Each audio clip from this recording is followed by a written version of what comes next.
Be sure to read and follow the safety guidelines to protect your computer from potential damage and ensure your personal safety. For more information about safety guidelines, see the owner's manual at dell.com/support. Before you begin, turn off the computer and disconnect all the attached peripherals. To remove the solid-state drive, unlatch and remove the base cover.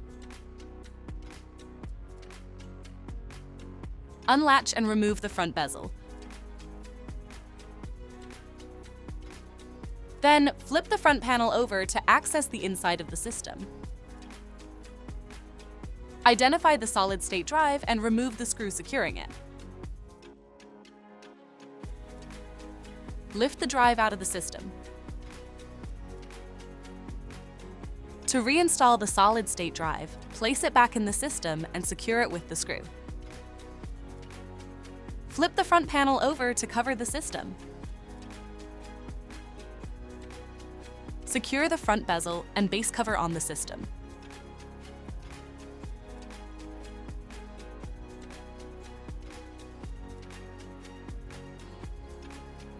For more information about your Dell system, visit dell.com/support.